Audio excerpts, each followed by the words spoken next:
Hello student, स्वागत है आपका आईसीटी वर्चुअल क्लासेस में। मैं हूं कविता, आपकी बायो टीचर। उम्मीद करती हूँ आप सभी अच्छे होंगे और स्वस्थ होंगे। तो क्लास कंटिन्यू करेंगे अपना चैप्टर जिसका नाम है ह्यूमन रिप्रोडक्शन। हम यहाँ पर रिप्रोडक्शन की बात कर रहे थे। अभी तक हमने बात कर ली है मेल गैमीट का फॉर्मेशन किस प्रकार से हुआ है। सारे टॉपिक को आपको पढ़ लेने हैं आराम से। चलिए, यहाँ पर हमने गैमीट का फॉर्मेशन देखा था, प्लस हमने गैमीट का स्ट्रक्चर भी यहाँ पे डिस्कस कर लिया था। गैमीट का स्ट्रक्चर किस प्रकार से होता है, ठीक है। आज हम बात करेंगे यहाँ पर क्योंकि आपने मेल रिप्रोडक्टिव सिस्टम को समझ लिया है, देख लिया है, उसके बाद आपने मेल गैमेट के फॉर्मेशन को समझ लिया है। हम बात कर रहे हैं यहाँ पर फीमेल रिप्रोडक्टिव सिस्टम की, और यहाँ पर बात करेंगे फीमेल गैमेट का फॉर्मेशन कैसे होता है। क्लियर है इतनी बात? सबसे पहले हम यहाँ पर थोड़ा सा फीमेल रिप्रोडक्टिव सिस्टम के बारे में समझ लेंगे, उसका डायग्राम हम देख लेंगे, गैमेट का फॉर्मेशन कैसे होता है वो हम बाद में देखेंगे। क्लियर है इतनी बात? चलिए, तो जैसे कि हमने कहा था, जब भी आप रिप्रोडक्टिव सिस्टम की बात करते हैं, ठीक है, जब भी हमारे पास रिप्रोडक्टिव सिस्टम की बात आती है, हमने कहा यहाँ पर प्राइमरी और सेकेंडरी ऑर्गन्स हमारे पास आते हैं। तो प्राइमरी ऑर्गन्स कौन से हमारे पास आएंगे? वो प्राइमरी जो ऑर्गन होंगे वहां पर हो रहा होगा गैमीट का प्रोडक्शन, ठीक है, जहां पर गैमीट का प्रोडक्शन हो रहा है, और जो सेकेंडरी कैरेक्टर के लिए रिस्पॉन्सिबल होते हैं। सेकेंडरी जो हमारे पास ऑर्गन्स आते हैं, उनमें आप देखते हैं डक्ट आपके पास आ सकती हैं, कुछ ग्लैंड्स आपके पास आ सकती हैं, जैसे कि आपने मेल रिप्रोडक्टिव सिस्टम की बात की थी, ठीक है। आपने बोला कि यहाँ पर हमारे पास प्राइमरी ऑर्गन आएंगे। किसके प्राइमरी ऑर्गन आ रहे हैं? प्राथमिक ऑर्गन जिसे आप कह सकते हैं, आपने कहा फीमेल रिप्रोडक्टिव सिस्टम के, जिसमें प्राइमरी जो आपके ऑर्गन्स होंगे उसमें आपकी क्या आती है? ओवरीज आती हैं, ठीक है। ओवरीज क्या होती हैं? वैसे तो आप ये जो टॉपिक है पहले भी पढ़ चुके हैं, बेसिक सी चीजें आपको पता होंगी, बेसिक सा आइडिया आपको पता होगा, लेकिन अभी हम बात करेंगे ओवरीज क्या होती हैं, कहाँ पर पाई जाती है, ठीक है। सेकेंडरी ऑर्गन्स की अगर हम बात करें, सेकेंडरी ऑर्गन्स में आपके डक्ट आते हैं, ठीक है, जिसमें आपके पास डक्ट में क्या क्या आएगा? फैलोपियन ट्यूब आती है, यूट्रस आता है, सर्विक्स और वेजाइन आपके पास आता है, एक्सटर्नल जेनिटेलिया आपके पास आएगा, और कॉमन और मैमरी ग्लैंड्स आपके पास यहाँ पर आती हैं। अब अभी आपको बहुत अच्छे से समझ नहीं आया होगा कि हम किस बारे में बात कर रहे हैं। जब हम डायग्राम देखेंगे तब आपको और अच्छे से समझ में आ जाएगा। ये आपके पास डायग्राम आता है किसका? फीमेल रिप्रोडक्टिव सिस्टम का। किस प्रकार से आपने देखा है, देखिए।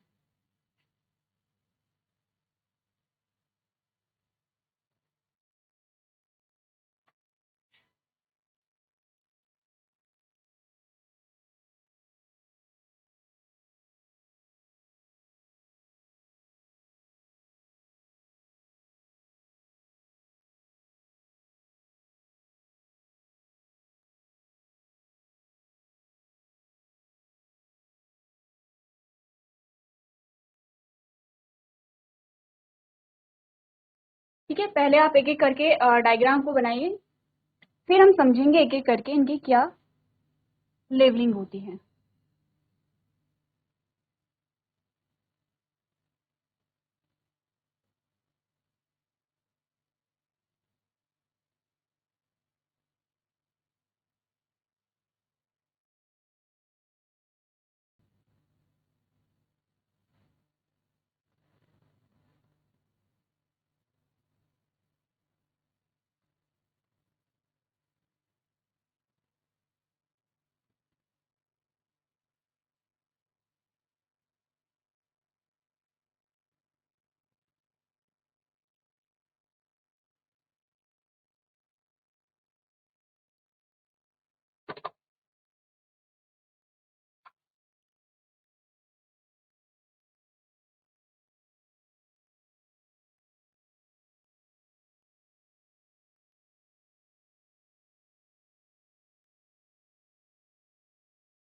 दोनों कलर में आपको डिफरेंस पता चलना चाहिए, तो हम कुछ और यहाँ पे यूज कर लेते हैं।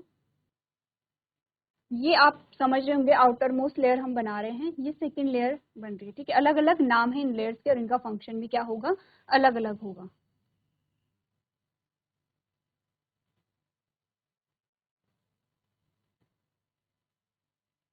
ठीक है। दूसरी लेयर बन गई है, तीसरी लेयर हमारे पास आती है इस प्रकार से।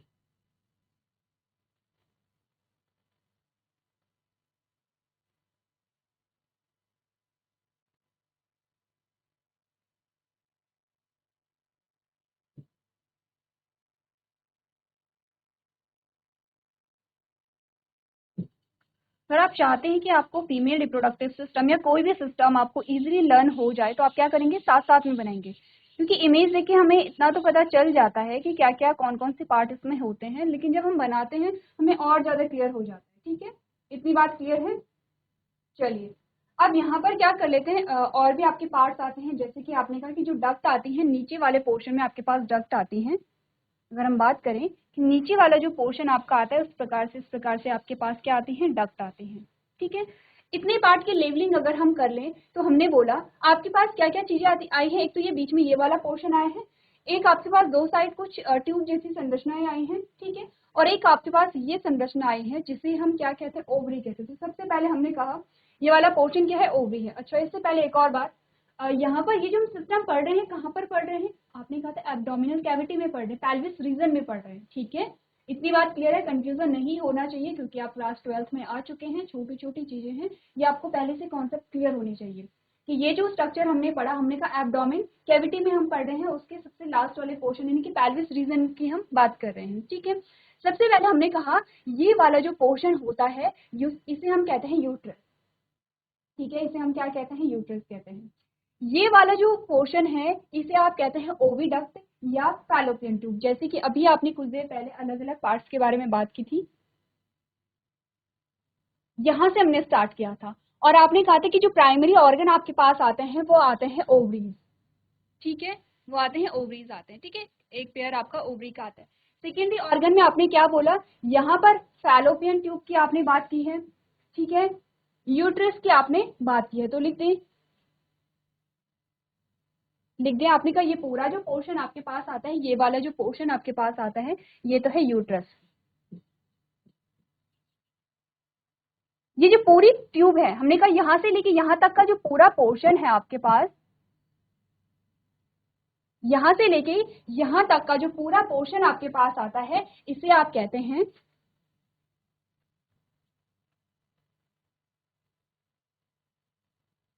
फैलोपियन ट्यूब या क्या कहेंगे, इसे ओविडक्ट कहेंगे। कोई भी नाम आ जाए आपको कंफ्यूज नहीं करना है कि क्या नाम यहाँ पर आएगा। ठीक है, फैलोपियन ट्यूब हो सकता है, ओविडक्ट हो सकता है।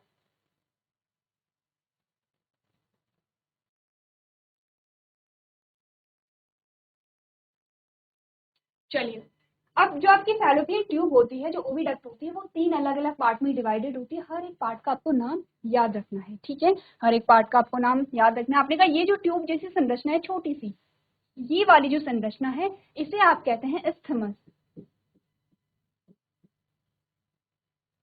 इसे आप कहते हैं इस्थमस। ठीक है, उसके बाद आपने कहा ये जो आपको बलून जैसे स्ट्रक्चर दिखाई दे रहे हैं, इस वाले पोर्शन को आप कहते हैं एम्प्यूला।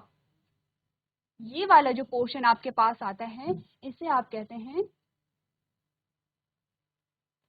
एम्प्यूला।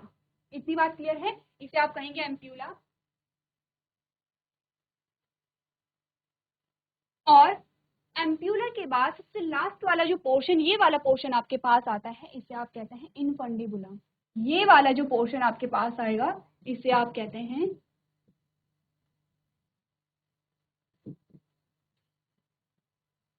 इनफंडिबुलम। ठीक है, ये वाला पोर्शन इनफंडिबुलम है। अब आपने कहा ये जो उंगली नुमा संरचनाएं हैं इन्हें हम कहते हैं फेमरी।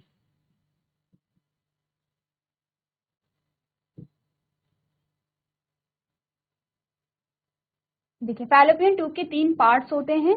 ठीक है, तीनों पार्ट्स के अपने अपने क्या होते हैं, अपने अपने फंक्शन होते हैं। ठीक है,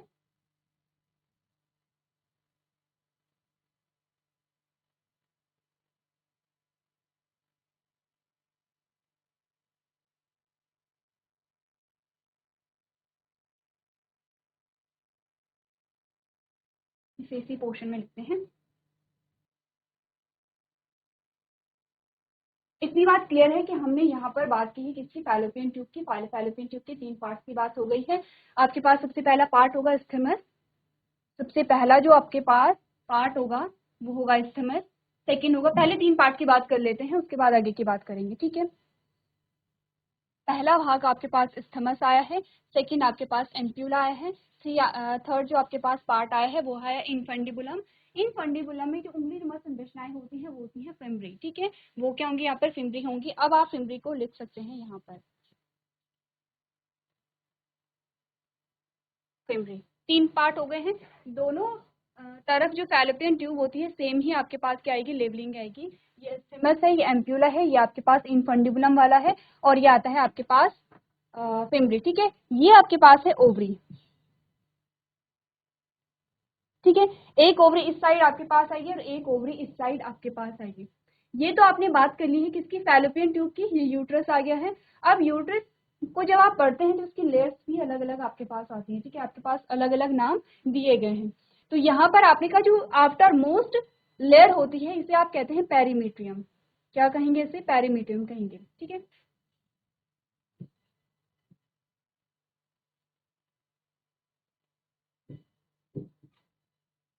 जो सेकेंड लेयर आपके पास आती है, जो ग्रीन कलर की आपको दिखा रखी है, इसे कहते हैं मायोमीट्रियम।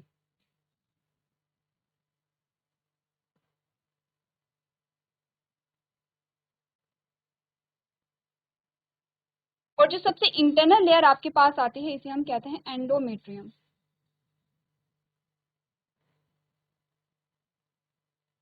इसे आप क्या कहेंगे, एंडोमेट्रियम कहेंगे, ठीक है। इतनी बात क्लियर है। अब हमने कहा जो ओवरी होती है, ओवरी आपका प्राइमरी ऑर्गन है, ठीक है। ओवरी आपका क्या है, प्राइमरी ऑर्गन है। प्राइमरी ऑर्गन होगा तो आपने कहा इसी के अंदर आपकी क्या पाई जाएगी, इसी के अंदर आपकी एग सेल पाई जाएगी, जिसे आप फीमेल गैमिट भी कह सकते हैं, ठीक है। अब आपने स्ट्रक्चर अगर समझ लिया है तो हम बात कर सकते हैं आगे की, आगे क्या क्या प्रोसेस यहाँ पर चल रही होगी। हमने कहा कि यहाँ पर क्या है, आपका जो फैलोपियन ट्यूब होती है जिसे आप ओविडक्ट भी कह रहे हैं, इनका क्या फंक्शन होता है यहाँ पर। आपने कहा क्योंकि डक्ट है तो क्या कर रहे हैं, ट्रांसपोर्ट का कार्य कर रहा होगा, ठीक है। सबसे पहले बेसिक सी चीजें समझ लेते हैं ओवरी के बारे में। ओवरी का स्ट्रक्चर अभी हम देखेंगे कि ओवरी में कौन कौन से स्ट्रक्चर आते हैं। तो सबसे पहले होता है कि जो यहाँ पर ओवरी होती है, ओवरी और जो फिम्बरी होती है, ये फिम्बरी है, जो उंगलीनुमा संरचनाएं हैं ये फिम्बरी है। आपने कहा ओवरी और फिम्बरी क्या होते हैं, एक दूसरे से कनेक्ट नहीं होते हैं। ऐसा नहीं है कि वो बिल्कुल क्या है, एक दूसरे से अटैच है या सटे हुए हैं। आप देख रहे हैं यहाँ पर कि जो यहाँ पर ओवरी और फिम्बरी है उसके बीच में आपको स्पेस दिखाई दे रहा है, ठीक है। तो आपने कहा कि यहाँ पर होता है कि जैसे ही ओवरी के अंदर फीमेल गैमेट का फॉर्मेशन कंप्लीट हो जाता है, यानी कि फीमेल गैमेट मैच्योर हो जाती है, जो फिम्बरी है वो इस प्रकार से मूवमेंट उसमें होने लगता है। यहाँ पर जब ये मूवमेंट होगा तो ये क्या करेगा, एग को रिसीव कर लेता है, ठीक है। तो फिम्बरी का काम क्या हुआ, अगर हम फिम्बरी से पहले ओवरी का देखें तो हमने कहा ओवरी का फंक्शन क्या होता है, यहाँ पर एग सेल का फॉर्मेशन करना। अब एग सेल कैसे बन रही होगी, जैसे कि आपने बात की है मेल गैमेट का फॉर्मेशन हुआ है, जैसे कि जब हम बात कर रहे थे रिप्रोडक्शन इन फ्लावरिंग प्लांट्स, तब आप देख रहे थे कि कैसे एग सेल का फॉर्मेशन हुआ था। जब आपने ओवरी की बात की थी, ओवरी के अंदर ओव्यूल की हमने बात की थी, ओव्यूल के अंदर हमने कहा था कि क्या हुआ, एग सेल के साथ किसका, एग सेल का फॉर्मेशन पहले वहां पर हुआ है। कैसे हुआ है, मेगास्पोर मदर सेल्स वहां पे थी। तो ये सारे आपने जो चीजें वहां पर पढ़ी है वही चीजें आप यहाँ पर पढ़ेंगे, लेकिन प्रोसेस थोड़ा अलग होगी, ठीक है। क्यों अलग होगी, क्योंकि वो आप प्लांट्स में पढ़ रहे थे, यहाँ आप बात करेंगे किसकी, एनिमल्स की। ओवरी का फंक्शन पता चल गया है। अब फिम्बरी का फंक्शन भी हमें पता है। हमने कहा फिम्बरी क्या करती है, एक्सेल को रिसीव करेगी, और एक्सेल को रिसीव करके कहाँ लेके जाती है, आपने कहा एक्सेल को रिसीव करके इस वाले पोर्शन में लेके जाएगी। अब इस वाले पोर्शन को क्या कहते हैं, साइड में आप लेबलिंग देखिए और आप इसका नाम बताइए। यहाँ पर ये वाला जो पोर्शन होता है वो होता है एम्प्यूला, ठीक है। एम्प्यूला में एक्सेल को लेके जाता है, क्योंकि यहीं पे मेल गैमेट भी होगा, और मेल गैमेट का यहाँ पर क्या होगा, फ्यूजन होता है किसके साथ, फीमेल गैमेट के साथ, और यहीं पे जाइगोट का फॉर्मेशन होगा, ठीक है। जाइगोट का जो फॉर्मेशन होगा, और ये जो चीजें हैं हम एक एक करके समझेंगे। अभी आपको एक आइडिया लेना है कि एक्चुअली में हो क्या रहा होगा। आपने कहा गैमेट का जो फॉर्मेशन यहाँ पर हो जाता है, ठीक है, हमने कहा गैमेट का फॉर्मेशन हो गया। अब ये जो गैमेट है ये जैसे जैसे आगे बढ़ेगा इसमें डेवलपमेंट होता रहेगा, यानी कि इसमें अलग अलग सेल का फॉर्मेशन होता रहेगा। आप जानते हैं जाइगोट क्या है, सिंगल सेल होती है, ठीक है। डिप्लॉयड सेल है, सिंगल सेल है। जैसे जैसे ये आगे की ओर बढ़ता चला जाएगा, इसमें क्या है, सेल डिवाइड होती रहेगी। अब ये जो जाइगोट है, ये जाइगोट यहाँ अंदर ये जो रेड वाला पोर्शन आपको दिखाई दे रहा है, यहाँ पर ट्रांसप्लांट हो जाता है, ठीक है। यहाँ पर क्या करेगा ये, यहाँ पर अंदर चला जाएगा और यहीं पर अब क्या होगा, इसका डेवलपमेंट होगा, यानी कि एम्ब्रियो का डेवलपमेंट होगा। और पूरे जो भी यहाँ पर जो एम्ब्रियो होता है उसका कंप्लीट जो डेवलपमेंट होता है वो इसी वाले पोर्शन में होता है। इतनी बात क्लियर है कि क्या हो रहा है यहाँ पर। अब हमने कहा कि जो फिमरी वाला पोर्शन है, फिमरी को रिसीव कर रहा है, एम्प्यूला वाले पोर्शन में क्या हो रहा है, आपने कहा एम्प्यूला वाले पोर्शन में फर्टिलाइजेशन होती है, मस्ट है, इंपॉर्टेंट है, आपसे पूछा जाता है कि जो फर्टिलाइजेशन है वो ओविडक्ट या फैलोपियन ट्यूब के किस पार्ट में होता है। सबसे पहले तो ये पूछा जाता है कि फीमेल रिप्रोडक्टिव सिस्टम में जो फर्टिलाइजेशन है वो कहाँ होती है, आपने कहा फैलोपियन ट्यूब में होती है। फैलोपियन ट्यूब में कहाँ होती है, आपने कहा फैलोपियन ट्यूब के एम्प्यूला वाले भाग में होती है। अब आपने कहा एम्प्यूला वाले भाग से फिर इस्थमस में, जैसे जैसे इस्थमस की ओर आएगा वैसे वैसे क्या होगा, सेल डिवाइड होती रहेंगी, ठीक है। यानी कि आपने कहा कि यहाँ पे डेवलपमेंट होता रहेगा किसका, जाइगोट का, ठीक है। जाइगोट एट लास्ट कहाँ पर आएगा, आपने कहा जो आपको लेयर दिखाई दे रही हैं, अलग अलग लेयर्स दिखाई दे रही हैं, जैसे कि जिसमें हमने रेड कलर की लेयर को क्या नाम दिया था, एंडोमेट्रियम हम उसे कहते हैं, ठीक है। तो एंडोमेट्रियम वाले भाग में आएगा और वहीं पर क्या होगा, इसका डेवलपमेंट होगा। अब बेसिक सी चीजें तो आपने समझ ली हैं। अब हमारे पास आता है जो 3 लेयर्स आपके पास आती हैं उनका फंक्शन क्या होता है, ठीक है। उनके फंक्शन का एक आइडिया आप ले लेंगे। देखिए सबसे पहले बाहर जो आपको ब्लू कलर में दिखाई दे रहा है इसे हम पेरीमीट्रियम कहते हैं। पेरीमीट्रियम जो होती है वो आउटर लेयर होती है और आउटर मोस्ट लेयर का आपको फंक्शन पता है, क्या करता है ये, सुरक्षा प्रदान करता है, शेप आपको यहाँ पर दे रहा है, ठीक है। पेरीमीट्रियम हो गया, ये जो आउटर मोस्ट लेयर आपको दिखाई दे रही है, ठीक है, क्लियरली विजिबल है, ब्लू कलर की है। सेकेंड जो हमारे पास लेयर आती है जो हमें ग्रीन कलर की दिखाई गई है, लाइट ग्रीन कलर में, जिसे हमने क्या कहा है, मायोमीट्रियम कहा है। ये जो मायोमीट्रियम होती है ये कैसी होती है, थिक लेयर होती है, मोटी लेयर होती है, और कैसी होती है, स्मूथ मसल्स होती है, स्मूथ मसल्स की बनी हुई होती है। अब आप समझिए स्मूथ मसल, जब हमने मसल्स के बारे में पढ़ा होगा आपने 9th-10th में, टिश्यू चैप्टर जब पढ़ा था उसमें आपने मसल्स के बारे में पढ़ा था। मसल्स अलग अलग प्रकार की होती है, स्मूथ मसल्स होती है, कार्डियक मसल्स होती हैं, स्केलेटल मसल्स होती हैं। स्केलेटल जो मसल्स होती हैं हमने कहा वो क्या करते हैं, उसमें वॉलेंट्री एक्शन चलते हैं, ऐच्छिक क्रियाएं उनके द्वारा चलती हैं, ठीक है। अगर हम स्मूथ मसल्स और कार्डियक मसल्स की बात करें, हमने कहा इनमें चलते हैं इनवॉलेंट्री एक्शन या अनैच्छिक कार्य इनमें चलते हैं, ठीक है। अब हमने कहा यहाँ पर जो यूट्रस की वॉल है इन्हें क्या कहते हैं, यूट्रस की वॉल कहते हैं। ये तीनों आपके पास क्या आ रखी है, यूट्रस की वॉल आ रखी है। आपने कहा जो सेकेंड वॉल है यूट्रस की उसे हम मायोमीट्रियम कह रहे हैं, थिक होती है, स्मूथ मसल्स की बनी हुई थी। अगर आप जानते हैं मसल्स के बारे में तो आपके लिए नेक्स्ट क्वेश्चन ये हो सकता है कि जो मायोमीट्रियम है वो क्योंकि स्मूथ मसल्स की बनी हुई होती हैं तो यहाँ पर जो मूवमेंट हो रहा होगा वो ऐच्छिक होता है या अनैच्छिक होता है। अच्छा ये फंक्शन क्या करते हैं, सबसे पहले इसे देख लेते हैं। मायोमीडियम का फंक्शन होता है जब भी यहाँ पे पार्चुलेशन की प्रोसेस होती है तो ये क्या करता है, यूट्रस को क्या करता है, कॉन्ट्रैक्ट करता है, ठीक है। यूट्रस को कॉन्ट्रैक्ट करेगा तो आपने कहा कि जो यहाँ पर क्या होगा, डेवलप्ड एम्ब्रियो होता है, ठीक है, या फिर जो यहाँ पे भ्रूण होता है वो क्या करता है, नीचे की ओर मूव होने लगता है, तो कॉन्ट्रैक्शन में हेल्प कर रहा है। अब मैं आपसे कह रही हूँ कि मायोमीडियम स्मूथ मसल से बनी हुई होती है, ठीक है, क्या कर रही है, कॉन्ट्रैक्शन कर रही है, यानी कि मूवमेंट कर रही है। आपके लिए क्वेश्चन ये है कि मायोमीडियम जो होती है उसमें ये जो मूवमेंट हो रहा है वो ऐच्छिक है या अनैच्छिक है, वॉलंटरी है या इनवॉलंटरी है, ये आपको बताना है, ठीक है। इजी है क्योंकि हम 9th-10th से पढ़ते चले आ रहे हैं कि स्मूथ मसल्स अगर है तो उसमें किस प्रकार की गति हो रही है। हमने कहा अगर स्केलेटल मसल्स है तो उसमें किस प्रकार की गति हो रही है। हमने कहा कार्डियक मसल्स है तो उसमें किस प्रकार की गति हो रही है।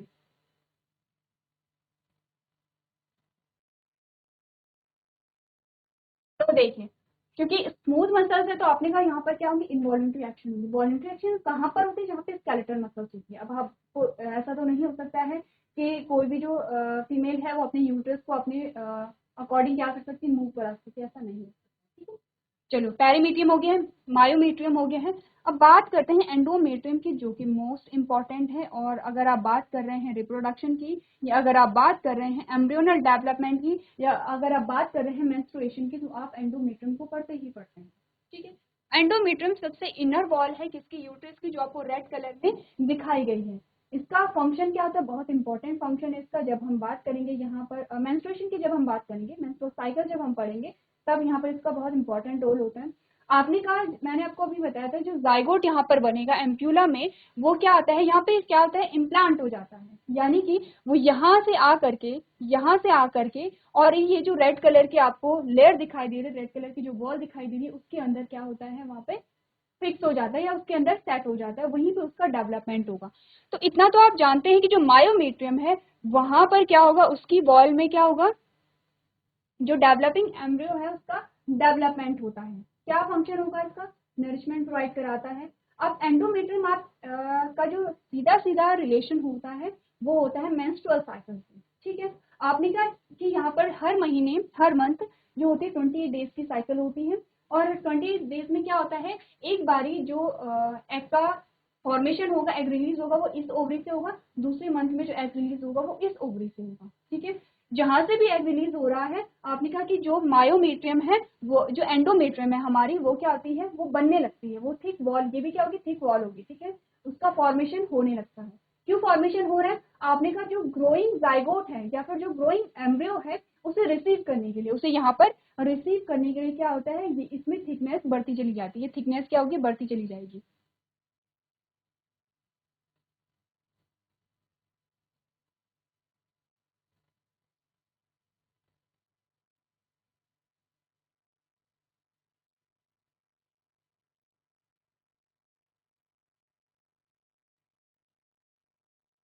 ठीक है, अब ये थिकनेस जो बढ़ती चली जाती है, आपने कहा किसके लिए है, जो डेवलपिंग जाइगोट है उसे रिसीव करने के लिए। अब फर्टिलाइजेशन हुआ ही नहीं तो क्या होगा, ये यहाँ पे जो एक्सेल होती है वो वेस्ट हो जाती है, तो एक्सेल यहाँ पे रिमूव हो जाएगी, प्लस जो एंडोमेट्रियम की जो एक्स्ट्रा थिकनिंग यहाँ पर बनी हुई थी वो भी यहाँ पर रिलीज हो जाती है, और इसी का रिजल्ट होता है मेंस्ट्रुएशन। इतनी बात क्लियर है। तो अब हम बात करेंगे ओवरी की, अब हम बात करेंगे ओवरी की, ओवरी के स्ट्रक्चर की। एक बार आप ओवरी के स्ट्रक्चर को जान लेंगे तो सेकंड हमारे पास पोर्शन जो आता है वो आएगा यहाँ पर गैमेट फॉर्मेशन का। उससे पहले आपको ये जो डायग्राम है इसे एज इट इज क्या करना है, नोट कर लेना है।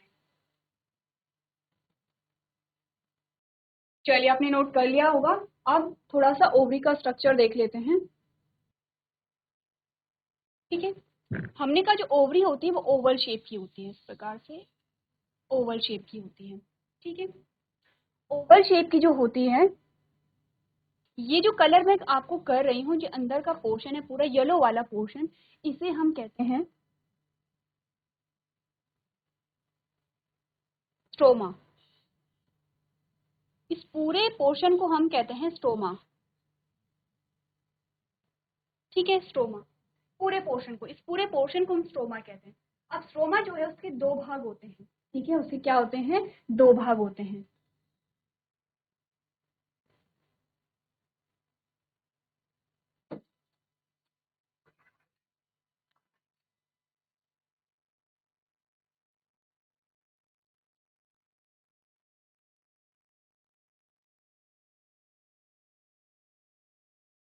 ठीक है, दो भाग कौन कौन से हुए, इसे हमने कहा मेड्यूला, और बाहर वाले मेड्यूला के बाहर वाला जो पोर्शन है इसे हमने कहा कॉर्टेक्स। मेड्यूला के बाहर वाला पोर्शन आ गया आपके पास कॉर्टेक्स। तो हमने कहा ओवरी जो होती है, ये आपके पास किसका डायग्राम है, ओवरी का डायग्राम है। हमने कहा ओवरी जो होती है उसके अंदर वाला पूरा जो पोर्शन होता है उसे स्ट्रोमा कहते हैं। स्ट्रोमा दो पार्ट में डिवाइड होता है, एक तो सेंटर वाला पार्ट जिसे मेड्यूला कहते हैं, और बाहर वाला पार्ट जो कॉर्टेक्स कहते हैं। कॉर्टेक्स जो होता है इंपॉर्टेंट होता है क्योंकि उसमें स्ट्रक्चर होते हैं, इंपॉर्टेंट स्ट्रक्चर होते हैं इस प्रकार से। ठीक है, और इसे आप कहते हैं ovarian follicle. Ovarian follicle, ovarian follicles के अंदर होते हैं ओवम। अब ओवम जानते हैं आप क्या होते हैं, ओवम ही आपकी क्या होगी, फीमेल गैमेट होगी। ठीक है, इसके अलावा इसके अलावा यहाँ पर जो ओवरी होती है, ओवरी के बाहर एक लेयर होती है इस प्रकार से। आपके पास डायग्राम दिया गया है, आपको जो डायग्राम है वो स्टडी करने हैं। ठीक है,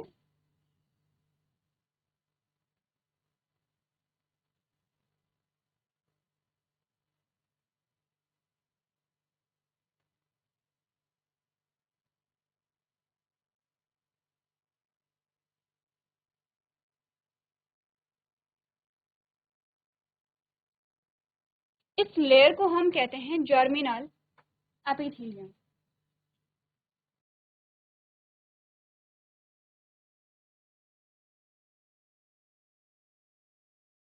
इसमें हम कहेंगे जर्मिनल एपिथेलियम। ठीक है, अब देखिए एक एक करके बात कर लेते हैं किसका क्या फंक्शन यहाँ पर होता है। हमने कहा ओवरी है, ओवरी के सबसे आउटर मोस्ट जो लेयर है इसे आप जर्मिनल एपिथेलियम कह रहे हैं। जो मेड्यूला होता है उसमें इसके कुछ अलग से स्पेसिफिक फंक्शन नहीं है। इसके अंदर क्या होती हैं, ब्लड वेसल्स होती हैं और आपके जो होते हैं नर्व्स होती हैं। ठीक है, ब्लड वेसल्स होंगी, नर्व्स होंगी, इतनी बात क्लियर है मेड्यूला के अंदर। कॉर्टेक्स की हम बात करेंगे क्योंकि हम बात कर रहे हैं रिप्रोडक्शन की, तो हम कॉर्टेक्स की बात करेंगे। कॉर्टेक्स में आपने कहा क्या होती है, ओवेरियन फॉलिकल्स होते हैं। सिर्फ एक ओवेरियन फॉलिकल्स नहीं होंगे, बहुत सारे होंगे, सिर्फ एक नहीं होते हैं, बहुत सारे क्या होते हैं, ओवेरियन फॉलिकल्स होते हैं। ठीक है, और इन्हीं ओवेरियन फॉलिकल्स के अंदर बनता है यहाँ पर ओवम। ये आपके पास डायग्राम आता है किसका, ओवरी का। ठीक है, अब हम यही देखेंगे जो ओवेरियन फॉलिकल्स है उसमें किस प्रकार से क्या होगा, गैमेट का प्रोडक्शन होगा। ये हमें क्या करना है, पढ़ना है। इससे पहले आपको क्या करेंगे, आप ओवरी का जो डायग्राम है उसे नोट कर लेंगे।